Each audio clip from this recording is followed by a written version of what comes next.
खबर नाला सुपारा से है, जहां पूर्व के अग्रवाल नगरी में सरकारी जमीन पर बनी चर्चित 41 अवैध इमारतों पर आज भी तोड़क कार्रवाई की जा रही है। अपने खून पसीने की कमाई से बनाए गए आशियाने को देख लोगों की आंखों से आंसू थमने का नाम नहीं ले रहा है। प्रशासन के आगे मजबूर गरीब रहवासी अपने आशियाने को छोड़कर जाने को मजबूर हैं। यहाँ के रहवासियों के बच्चों का भविष्य भी टूटते आशियाने के साथ बिखरा नजर आ रहा है। वहीं यहाँ के रहवासी केंद्र सरकार, राज्य सरकार के साथ ही साथ स्थानीय सांसद और विधायक को भी कोस रहे हैं। बता दें कि यहाँ 20 साल पहले स्थानीय बिल्डर सीताराम गुप्ता व उसके सहयोगियों ने सरकारी जमीन पर गरीबों को सस्ते में घर दिलाने के नाम पर उनसे पैसे लेकर 41 अवैध इमारतें बना डाली। यहाँ लगभग 2000 से अधिक परिवार वालों ने अपनी गाड़ी कमाई से घर खरीदे और अपनी गृहस्थी शुरू की। इन इमारतों के मामले में पिछले दिनों एक जनहित याचिका पर हाईकोर्ट ने इमारतों को अवैध करार देते हुए मनपा को इन पर कार्रवाई का आदेश दिया। साथ ही बिल्डर के खिलाफ FIR दर्ज करने को कहा। हालांकि अचोले पुलिस स्टेशन में सीताराम गुप्ता व उनके भतीजे अरुण गुप्ता पर लगभग 40 करोड़ की धोखाधड़ी का मामला दर्ज किया गया। कुछ दिन तक दोनों फरार रहे। बाद में दोनों को पुलिस ने गिरफ्तार कर जेल भेज दिया। 8 से 10 महीने जेल में रहने के बाद दोनों जमानत पर रिहा हो गए। पर बिल्डर व उस वक्त के संबंधित अधिकारियों की गलतियों का खामियाजा यहाँ के रहवासियों को भुगतना पड़ रहा है। उनकी आंखों के सामने आज उनके आशियाने पर बुलडोजर चलाकर जमींदोज किया जा रहा है। आप तस्वीरों में देख सकते हैं कि किस तरह 4 मंजिला इमारतों को पलक झपकते ही जमींदोज कर दिया गया। अपने आशियाने को अपनी आंखों के सामने गिरते देख लोग चीखने और चिल्लाने लगे। उनकी आह में बस यही था कि कोई तो मेरा घर बचा लो।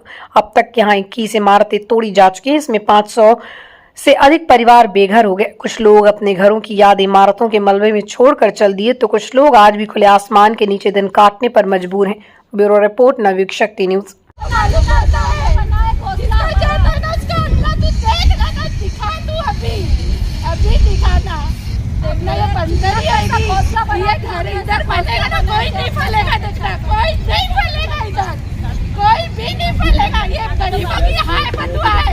गरीबों की हाय बदुआ है।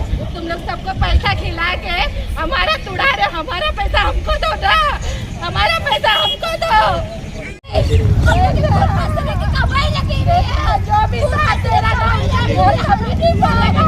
ये हमारा बदुआ है, तुम लोग बनेगा हमारी कभी नहीं बनेगा। देखना ये सारी साथ नहीं बनाना तो देख लेना। अल्लाह तू कहर बरसा दो ये जमीन पे, खून पर कहर बरसा दो तू। देखना कमाई लगी रही है, जितना हमने पैसा जमा करने के लिए एक चौक कह नहीं सकती। सरकार भिखारी है, भिखारी सरकार है, भिखारी सरकार है, भिखारी सरकार है। क्या नाम है आपका? आज आपका घर टूट रहा है, क्या कहेंगे? मेरा नाम फिरोजा खान है। फिरोजा खान नाम है? फिरोजा खान हूँ, मैं बॉम्बे में रहती हूँ। मेरा छोटा सा घर बेच के मैंने इधर मेरे बेटे के फ्यूचर के लिए ली थी। पूरा बच्चा बड़ा होते अपने घर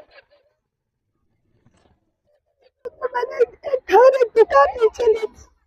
दुकान में कुछ कारोबार रहेगा तो मेरा घर चलेगा, इसके लिए मैं ली थी जमीन। कितने सालों से आप यहाँ रह रहे थे? कब लिए थे इसको? कितना साल हो गए? तो हम लोग को 6 साल हो गया। जिसने दिया था वो मेरे रिलेशन थे, उसने मुझे बेची थी तो मैंने उससे जमीन खरीदी थी। यहाँ बीजेपी के विधायक हैं, खुद से आए हैं, उन्होंने आपको बोला था कि आपका घर बचेगा, पर आप क्या करें? घर के बदले घर मिलेगा, लेकिन इन लोग ने कोई पत्र, कोई साइन नहीं दिया हम लोग से। चला दिया, घर कोर्ट में हम चालू किया तो हम लोग को कुछ बात की ना चीट करी। भी आपकी सरकार कोई घर में हम लोग को रहने के लिए हम लोग आ जाएंगे। हम लोग कहाँ रहेंगे? अभी आपने कहाँ देखा? हमने किधर में नहीं देखा। जाएंगे हम लोग। एक मेरे रिलेशन में थोड़ा रहने के लिए मेरे को दिया, रहने के लिए 2-4 दिन के लिए। सर क्या नाम है आपका? मेरा नाम रवि भूषण है और मेरी सबसे बड़ी पहचान ये है कि मैं नाला सुपारा का एक मतदाता हूँ, एक जागरूक नागरिक हूँ। मैं कांग्रेस पार्टी से भी जुड़ा हुआ। यहाँ पे 41 इमारत मामले में लगातार लोगों को बेघर किया जा रहा है, इमारतों को तोड़ा जा रहा है। सैकड़ों लोग अब तक बेघर हो चुके हैं। राजनीतिक हस्तक्षेप के बावजूद भी इन सभी को कोई भी आश्वासन ठोस कदम नहीं उठाए जा रहे। देखिए, इस पे यही बोलना चाहूंगा कि मैं डे वन से यहाँ क्या हो रहा है उसको मॉनिटर कर रहा हूँ और बड़ा ही आश्चर्य होता है देख के कि जब से हमारे विधायक और खासदार साहब मिल के आए हैं हमारे मुख्यमंत्री साहब देवेंद्र फडणवीस उर्फ देवा भाव से, तब से त्वरित कार्रवाई में द्रुत गति आ गई है। काफी तेजी से त्वरित कार्रवाई शुरू हो गई है। तो ये लोग वहां पे गए थे बिल्डिंग टूटने से बचाने का रिक्वेस्ट देने गए थे कि और बिल्डिंग जल्दी जल्दी तोड़ के मैटर खत्म करो, वो रिक्वेस्ट देने गए थे। ये सवाल यहाँ की जनता पूछ रही है, मैं लोगों से मिल रहा हूँ, ये जनता इस सवाल को पूछ रही है और जनता के माध्यम से मैं इस सवाल को आपके सामने उठा रहा हूँ। सर, अब ऑप्शन क्या बचा है? देखिए, ऑप्शन तो सच्चाई ये है, मैं भी कानून का विद्यार्थी हूँ और भारतीय जुमला पार्टी की तरह मैं झूठ नहीं बोलूंगा, सच बोलूंगा। सत्य है कि ऑप्शन ना के बराबर है, कोई चमत्कार ही इन गरीबों का घर को बचा सकता है, लेकिन दो तीन चीजें जरूर हो सकती है इसमें। पहला चीज है, अनिल कुमार पवार जी का मैं एक वीडियो देखा जिसमें बोले थे कि इनको लोगों को सर्टिफिकेट देंगे, तो एक सर्टिफिकेट क्यों नहीं इश्यू कर रहे हैं? फिर अनिल कुमार पवार जी किसको रिपोर्ट करते? एकनाथ शिंदे जी को। तो क्या एकनाथ शिंदे जी ने फोन करके अनिल कुमार पवार साहब को बोल दिया, अरे गरीब लोग हैं, कोई सर्टिफिकेट मत दो? या एकनाथ शिंदे जी का या देवेंद्र फडणवीस जी का कोई ऊपर लेवल पे कोई डील हो चुका है? तो बहुत सारे सवाल जो है अंधेरे में गूंज रहा है कि क्या होने वाला है। और इतनी क्योंकि क्यों सर्टिफिकेट नहीं दी गई? घर किसी का तोड़ोगे तो एक सर्टिफिकेट दो ना। कल के दिन हो सकता है कि यहाँ के लोगों को न्याय देने का मन यदि भारतीय जनता पार्टी को कर गया, तो भाई यहाँ के लोग कैसे साबित करेंगे कि मैं यहाँ पे इस डेट में यहाँ पे इस परिवार के साथ रह रहा था, ये मेरे बच्चे थे, इस स्कूल में पढ़ते थे, ये सामान मेरे पास था। तो आपने तो सर्टिफिकेट दिया नहीं, तो इनको अधिकार मिलने से पहले ही आपने इनके जो गरीबों का जो अधिकार था उनका अपने गला दबा दिया। तो ये पहला हो गया। दूसरा बात कि मान लीजिए कि ऐसी जो 41 बिल्डिंग है, मान लीजिए कि भूकंप आता है, महाराष्ट्र में का भूकंप आया था, याद कीजिएगा, मान लीजिए कि कोई भूकंप आता है, गुजरात में भी का भूकंप आया था और 41 बिल्डिंगें गिर जाती, तो सरकार क्या करती? सरकार तमाशा देखते रहती, वहां पे आके बड़ी बिल्डिंगें बना देती। सरकार क्या करती? लोगों को, विस्थापितों को मदद करती कि उनको घर के बदले घर देती। वो क्या होता? एक टफ गॉड था। यहां पे क्या हुआ है? एक टफ फ्रॉड हुआ है, एक सिस्टमैटिक क्राइम हुआ है, फाइनेंशियल क्राइम हुआ है, जिसमें नीचे से लेकर ऊपर तक के लोग शामिल है। सजा सिर्फ गरीब लोगों को मिल रहा है, सजा सिर्फ गरीब लोगों को मिल रहा है। ऊपर के जो मगरमच्छ है उनको बचाया जा रहा है। मगरमच्छ उस समय ठेकेदार कौन था? महानगर पालिका का उस समय कमिश्नर कौन था? आयुक्त कौन था? इंजीनियर कौन था? प्रभाग डी का कौन था सहायुक्त? उस समय विधायक कौन था? उस समय नगर विकास मंत्रालय कौन संभाल रहा था? ये सब चीजें कब आएगी? ये सब चीजें, एक सेकंड खत्म कर दूंगा, आप सवाल पूछिए। ये सब चीजें तब बाहर आएगी जब एक एसआईटी का गठन किया जाएगा।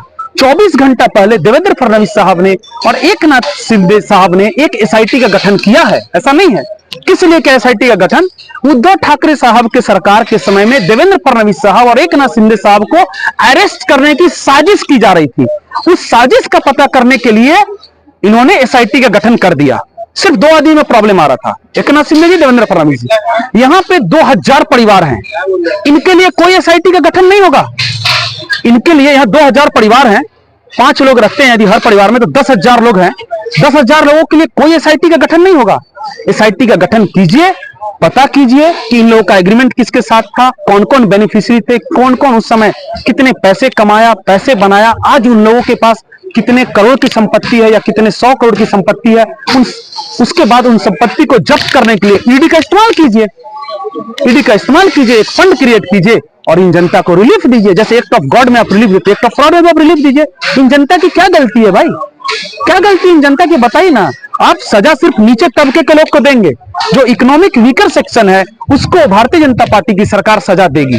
बोलिए सर। आपने अपने परिचय में बताया कि आप जागरूक मतदार हो, ठीक है, जागरूक मतदार तो हर कोई है, साथ ही साथ आप एक बड़ी नेशनल पार्टी, कांग्रेस पार्टी के पदाधिकारी है, तो आप आरोप लगा रहे हो, वो आरोप आपके, हम उसको नाजायज नहीं बोलते, लेकिन आपकी अपनी पार्टी के द्वारा लोगों की मदद के लिए क्या कदम उठाए जा रहे हैं और क्या प्लानिंग है, क्या खाया जा सकता है? देखिए, इसमें 2 चीज है। पहली बात कि हम लोग झूठे वादे नहीं कर रहे हैं, जैसे कि भारतीय जनता पार्टी द्वारा किया गया। विधायिका, पहले तो खासदार का इलेक्शन आया, उस समय भी इनको बड़गलाया गया।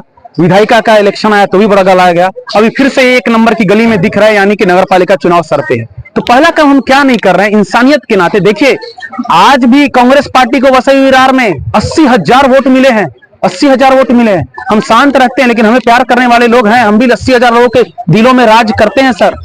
तो हमने पहले चीज किया है कि झूठ नहीं फैलाया है, प्रोपेगेंडा नहीं फैलाया है। दूसरा, हमने कोर्ट का सम्मान किया है।